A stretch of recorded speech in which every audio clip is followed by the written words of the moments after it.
Voilà, bonjour à toutes et tous et bonjour à toutes celles et ceux que je n'ai pas pu voir ce matin. C'est vraiment un privilège de rentrer dans un lieu qui donne envie à un lieu sur lequel on voit de la lumière. Et je tiens vraiment particulièrement à remercier ce travail de Cello Francesco pour ses décorations autour de nous, parce que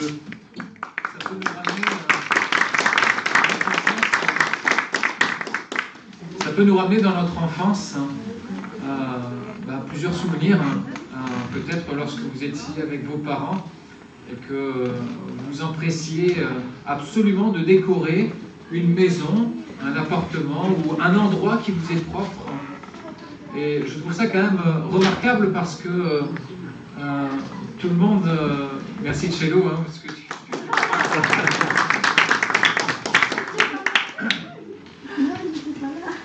ça nous rappelle vraiment peut-être des souvenirs très concrets. J'aimerais prendre un texte avec vous dans l'évangile de Matthieu au chapitre 24 et à partir du verset 42, il nous est dit ceci: « Veillez donc, puisque vous ne savez pas quel jour votre Seigneur viendra.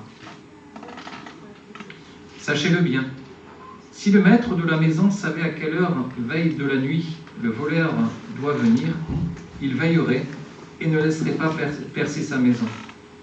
C'est pourquoi vous aussi, tenez-vous prêts, car le Fils de l'homme viendra à l'heure où vous n'y penserez pas. » Et justement, Frédéric, à juste titre, nous l'a clairement expliqué, le principe de l'Avent, et que nous sommes dans ce premier dimanche de l'Avent. Quand je lisais ce texte, ça me rappelait quelques souvenirs de mon enfance, où peut-être que vous avez déjà connu ça. Vous êtes petit et puis vous souhaitez faire une fiesta à la maison, sans vos parents, bien évidemment, mais que vous n'avez jamais dit à vos parents que vous allez faire une fête. Et que vos parents vous disent « Attention, je veux que la chambre soit bien rangée ou que la maison soit bien rangée avant telle heure parce que quand j'arrive, il faut que la maison soit propre. » Et puis l'heure passe, et l'heure passe, on regarde un petit peu la montre et puis on se dit « Bon, on a encore un peu de temps. » Mais l'heure à laquelle justement nos parents peut-être nous ont dit « Je vais venir par exemple à 17h », en fait ils vont venir un petit peu plus tôt que prévu. Et là, le drame. Nous n'étions pas prêts justement à accueillir cet événement soudain. Et imaginons aussi l'effet inverse sur lequel vous savez pertinemment que la semaine prochaine il va se passer quelque chose d'extraordinaire. Vous savez très bien que dans 2 semaines nous avons notre culte en commun, notre culte de la fête de Noël. Et peut-être que pour vous, quelque chose, c'est à partir du moment où vous allez participer à cet événement, peut-être que ça va vous donner envie, peut-être que vous allez compter le nombre de dodos que vous allez faire pour arriver à cet événement particulier. Et là, il y a cette excitation derrière. On peut mettre tout un tas d'autres choses derrière. Et là, en fait, chaque temps qui passe, on va penser à cet événement qui va justement bouillonner en nous, dans nos tripes, jusqu'à ce qu'au moment où nous allons vivre cet événement, la joie va déborder. Et justement, le temps de l'Avent, c'est une attente qui est joyeuse. C'est quelque chose sur le moment où nous avons allumé une bougie, les enfants comptent les jours jusqu'à Noël. Et pourtant, derrière les guirlandes, derrière les chants, les marchés de Noël, se cache une réalité plus profonde. Imaginons-nous à chaque fois que vous voyez des gens aller faire des courses pour acheter des guirlandes, etc. Imaginons s'ils avaient réellement la pensée de ce que représentait Noël.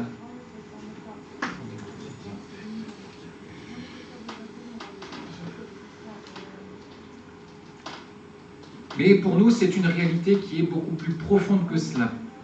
L'Avent est d'abord, en ce temps d'attente, une attente vivante, une attente qui est amoureuse et une attente qui est remplie d'espérance. Et l'Avent n'est pas seulement la commémoration d'un événement passé ou sur lequel nous célébrons la venue de Jésus. C'est pas que ça. Mais il nous renvoie aussi à notre futur, à sa venue promise.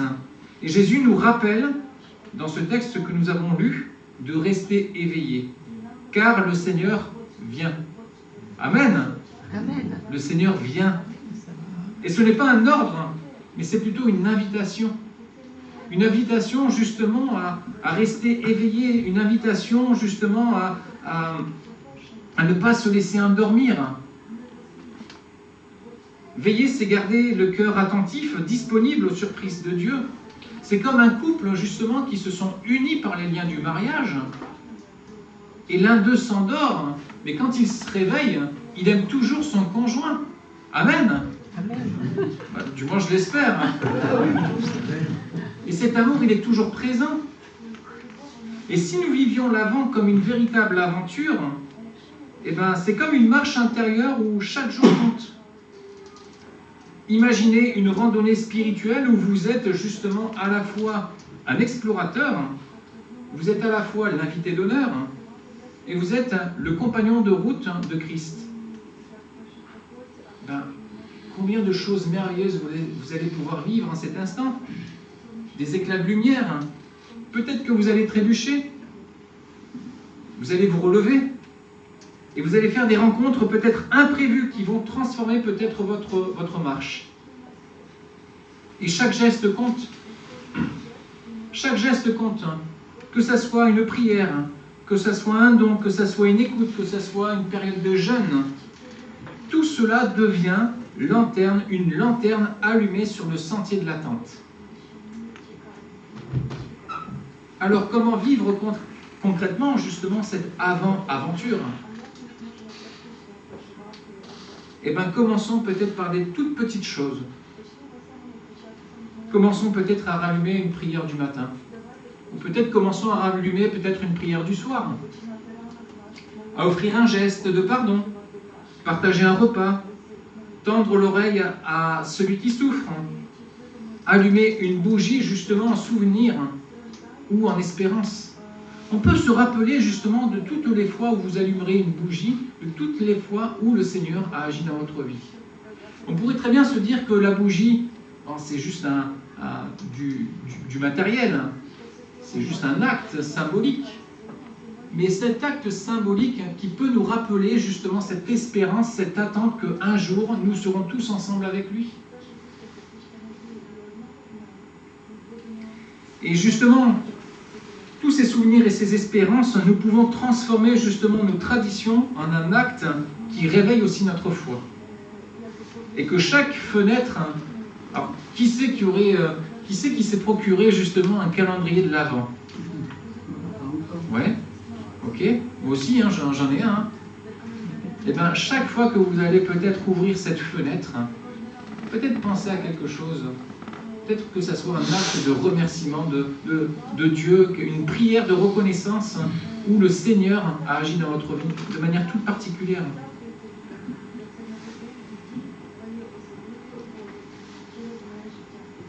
Que nos célébrations ne soient pas une fin en soi, mais plutôt des jalons sur le chemin du cœur, d'un cœur qui veille. Mais si on parle d'un cœur qui veille, ça veut dire qu'il y a un danger qu'il s'endorme. N'est-ce pas? Est-ce que ça vous est déjà arrivé de vous endormir au cinéma? C'est terrible ça, de s'endormir au cinéma. Moi, ça m'est arrivé. Hein. Ça montre que le film n'était pas si passionnant que ça. Mais s'endormir au cinéma, on se dit, mais quel gâchis, j'ai payé ma place pour rien. Et justement, ce temps d'avant où tout scintille autour de nous, où Jésus nous lance un appel urgent et tendre, c'est de rester éveillé.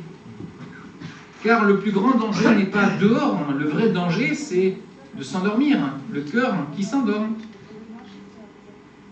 On prépare justement Noël avec enthousiasme, les lumières, les menus, qu'est-ce qu'on va manger déjà pour le réveillon, pour le jour J, les décorations, les cadeaux, on va penser à faire les courses. Mais parfois on oublie l'essentiel. J'écoutais une conversation ce matin là, en se disant... ça peut être loin, mais comme assez rapproché, etc. C'est vrai, Noël, ça peut être assez loin, mais c'est aussi rapide. Et parfois, le Seigneur, justement, nous dit, mais veille parce que tu ne sais pas le jour à laquelle je vais revenir. Un cœur endormi, ça ne se voit pas immédiatement. Mais intérieurement, c'est en veille, comme un ordinateur qui semble allumé, mais qui ne fait plus rien. Ou bien comme une guirlande, par exemple, que nous avons ici, mais qui n'est pas branchée. C'est exactement pareil. Tout est là, mais rien ne brille. Et Jésus, lui, nous donne des signes pour reconnaître si mon cœur est endormi. Quand la prière devient peut-être le dernier recours. On prie dans des urgences, mais plus par amour. La prière devient une roue de secours, mais pas une respiration. C'est plus quelque chose qui est instinctivement présent dans notre relation, dans notre vie spirituelle. Ou bien que la Bible reste fermée, qu'elle décore une étagère. On trouve le temps pour tout, pour des séries télévisées, pour les réseaux sociaux, etc. Mais peut-être pas le temps pour lire la parole de Dieu qui nous nourrit, qui nous éclaire et qui nous réveille. Ou bien on s'énerve plus vite contre les autres. Comme Lucky Luke qui tire plus vite que son ombre, nous on s'énerve plus vite que le reste. Et on s'énerve plus vite contre les autres que contre son propre péché. On scrute les fautes d'autrui, mais parfois on oublie de se laisser transformer. Et pourtant la bonne nouvelle est là, c'est que Dieu ne nous juge jamais. Dieu ne nous juge pas. Il nous dit simplement, ce n'est pas trop tard, rallume la flamme, reviens à moi. Amen. Heureusement que Christ, il est comme ça. Et heureusement que Christ n'est pas comme un père fautard. Chaque faux pas, pof, c'est terminé. Non, Jésus nous tend toujours la main. Mon deuxième point, c'est que l'appel de Jésus, c'est de veiller.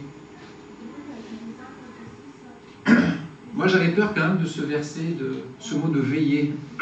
Parce que quand j'étais enfant, quand j'étais ado, en fait, je pensais que veiller, il fallait rester vraiment éveillé.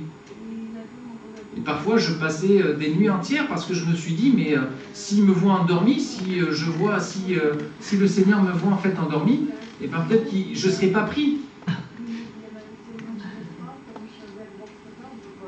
Parfois, on pense que les sapeurs-pompiers veillent toutes les nuits pour être toujours aux aguets lorsque la sonnerie va retentir. Mais lorsque Jésus nous dit de veiller, il ne parle pas d'une grande épuisante, ni d'une nuit blanche, à coups de café pour attendre les trompettes du ciel. Non, veiller, c'est avant tout une attitude du cœur. Ce n'est pas la peur d'être surpris, mais la joie d'être prêt. Être prêt. Ce n'est pas d'inquiétude, mais c'est d'être disponible. Veiller lorsqu'on est en couple, lorsqu'on est mari et femme, c'est être prêt pour celui qui en a le besoin, celle ou celui qui en a besoin. Et regardons justement, parce que Frédéric nous l'a rappelé ce matin dans cette lecture, les bergers de Noël, alors que tout Bethléem dormait, eux, ils veillaient. Ils étaient dehors, dans la nuit, dans le froid. Mais leur cœur était chaud. Et parce qu'ils veillaient, ils ont entendu le chant des anges. Et ils ont vu, qu'est-ce qu'ils ont vu? Ils ont vu la gloire du ciel. Et ils ont accueilli les premières minutes du Messie. S'ils avaient décidé de faire une petite sieste ce soir-là, peut-être qu'ils auraient manqué le plus grand spectacle de l'histoire. Peut-être. Et voilà ce que signifie veiller. Veiller, c'est être disponible pour Dieu à n'importe quel moment de notre vie. Alors, laissez Dieu parler avant les notifications du téléphone. Peut-être avant de consulter le monde, de consulter le Seigneur. Choisir le pardon avant la colère. Ne pas s'endormir fâché, par exemple. Aimer quand on est fatigué, quand on aurait envie de passer, son tour. Refuser l'indifférence. Un cœur éveillé ne dit pas « ce n'est pas mon problème », mais c'est être fidèle dans les petites choses. Un sourire, un service, une conversation, un acte de miséricorde. Parce que Dieu se manifeste, il se manifeste régulièrement, justement, dans l'ordinaire. Chaque matin, avant les mails, avant les messages, les obligations, peut-être que nous pourrions offrir nos premières pensées, justement, à l'Éternel. J'ouvre les yeux, et bien tout ce qui me vient dans ma tête, Seigneur, je veux te l'offrir. C'est pas facile, surtout dans ce monde actuel. Mais au fil de ma journée, peut-être que mon voisin a besoin d'un mot doux. Peut-être que c'est mon conjoint qui a besoin d'un mot doux. Peut-être qu'une personne blessée attend que je fasse le premier pas. Peut-être qu'une situation compliquée, c'est l'occasion d'apporter un sourire ou un geste de paix. Ces petites choses sont des balises du royaume et elles montrent que Jésus est déjà là, à nos côtés. Et c'est peut-être pas des choses naturelles qui nous viennent, mais c'est des choses surnaturelles sur lesquelles le Saint-Esprit agit en nous pour pouvoir faire ce genre de choses. Et comme les bergers, nous aussi, nous pouvons voir la gloire de Dieu dans un sourire reçu, une parole qui console, un moment de paix, au milieu du chaos de Noël. Parfois même dans des situations qui semblaient catastrophiques, mais où Dieu avait secrètement préparé quelque chose de beau. Et là, on pourrait se dire, le Seigneur avait déjà tout orchestré.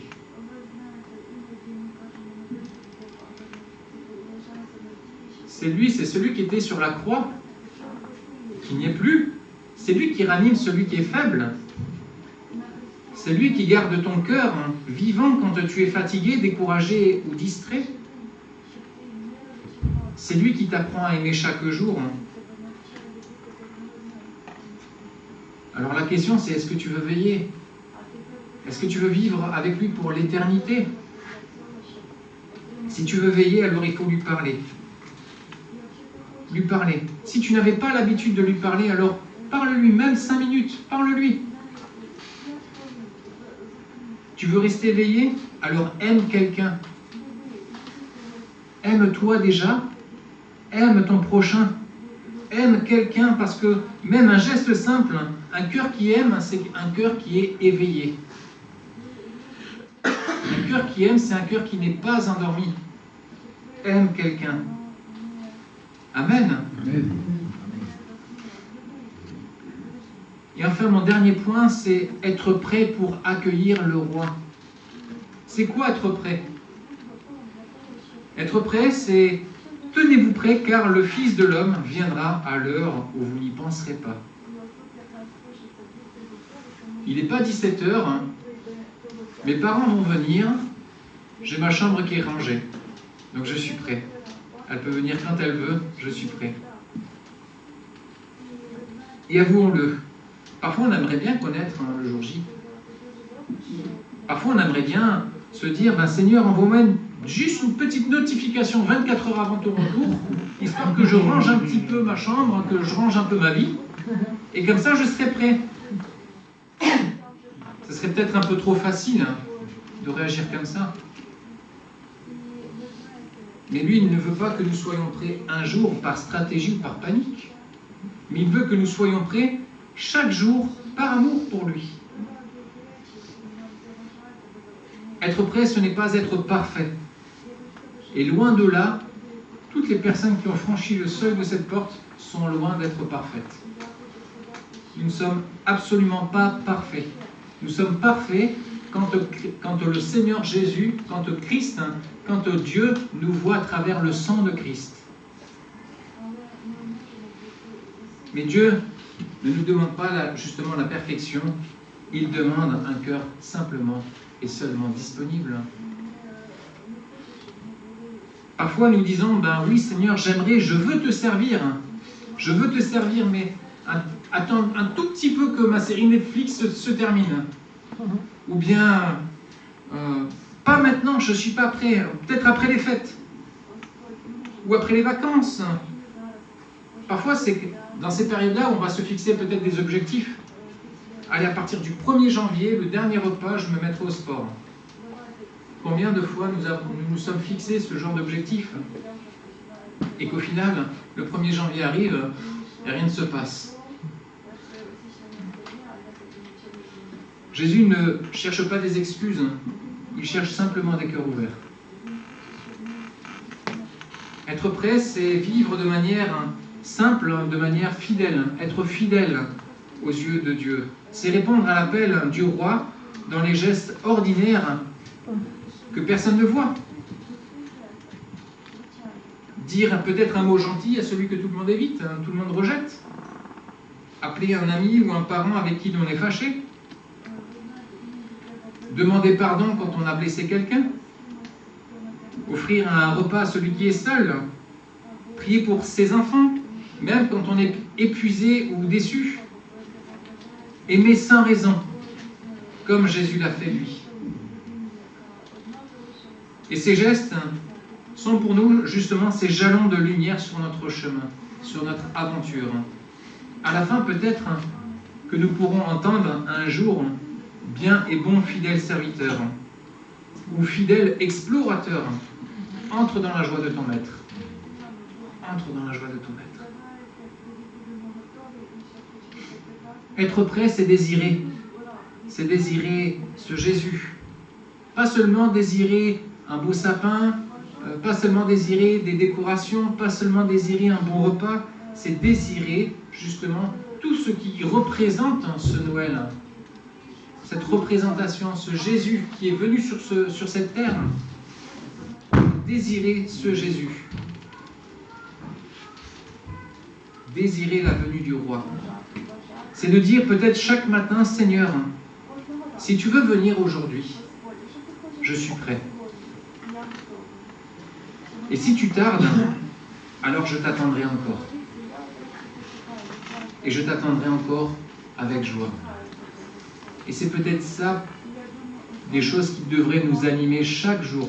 Pas simplement donc pendant cette période d'attente, cette période de l'Avent, mais que ça soit avant l'Avent ou que ça soit après l'Avent, après ces périodes de Noël.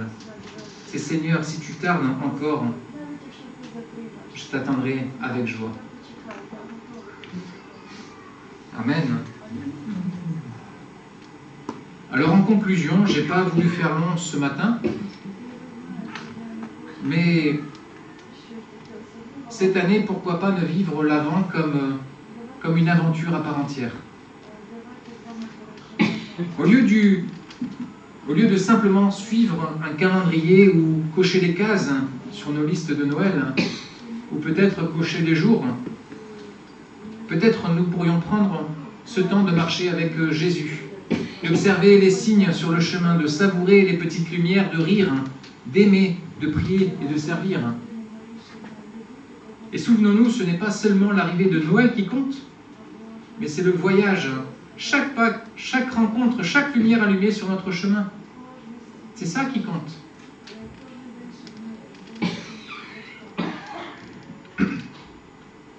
Cette parole, Jésus ne l'a pas donnée pour être citée, mais pour être vécue. Et aujourd'hui, il veut nous dire « Je suis avec toi. Je suis avec toi. Je suis avec toi dans les bons jours comme dans les mauvais jours. Je suis avec toi dans les certitudes comme dans les doutes. Je suis avec toi dans les forces comme dans les faiblesses. Je suis avec toi dans les sommets comme dans les vallées. Je suis avec toi à l'église comme à la maison. Je suis avec toi dans mes activités comme dans ton travail. Car celui qui marche avec toi est le roi des rois, le bon berger, le Dieu fidèle, celui qui ne t'abandonnera jamais. Amen. Celui qui ne t'abandonnera jamais. J'aimerais peut-être, Frédéric nous inviter justement à un temps de prière, que nous puissions peut-être aussi avoir ce temps, un autre temps de prière ensemble, et de nous rappeler peut-être ce qu'est l'Avent pour nous. Et peut-être que nous avons pensé à des choses à mettre en place pendant ce temps d'attente, que ça soit aussi peut-être l'occasion de se fixer un objectif, de te rencontrer davantage, Seigneur Jésus, de te rencontrer plus qu'hier, et moins que demain. Et je terminerai par la prière.